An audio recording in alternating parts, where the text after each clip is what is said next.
Walk Hard, the Dewey Cox story is a pretty good movie. Actually, it's a very good movie. Just not great, but very good. Everyone who sees it seems to really like it. Some people think it's hysterical, some people think it's just clever all the way through, but unfortunately, not a lot of people are seeing it.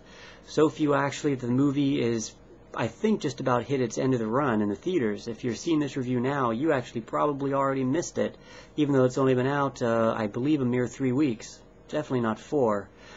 It stars John C. Reilly, who everyone keeps talking about how great he is in this, and now he's a leading man. I've actually seen him for a while. I've liked him. He's worked with major directors in some pretty major roles. If you look at IMDb, you'll recognize a number of things that he's been in, and he had a pretty wide range as well.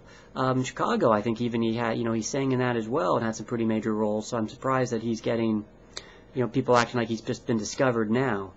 Dewey Cox is basically a comedy, a mockumentary, sort of like Spinal Tap, and it's clearly making fun of movies like Walk the Line with Johnny Cash, most of all, a little bit of Ray, some other recent movies.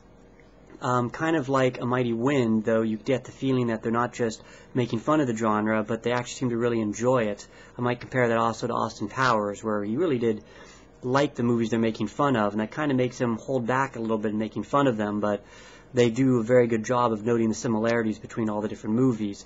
I just think the movie actually worked better when it went sort of crazy, very surreal in the humor, to the point when it just makes no sense at all, rather than just kind of this small, slight humor picking on the genre.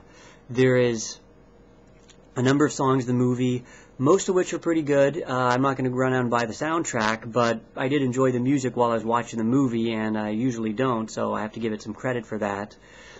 There's, I can kind of explain some of the jokes and such in the film, but I think it's kind of best if you kind of see it. I recommend it. I don't think it's going to be a great movie that you're going to think is one of the funniest you've ever seen. Certainly not as good as Superbad or Knocked Up, which the other producers of this film did before this, but you'll enjoy yourself seeing it. So I hope you caught it. If you didn't catch it, rent it as soon as you can.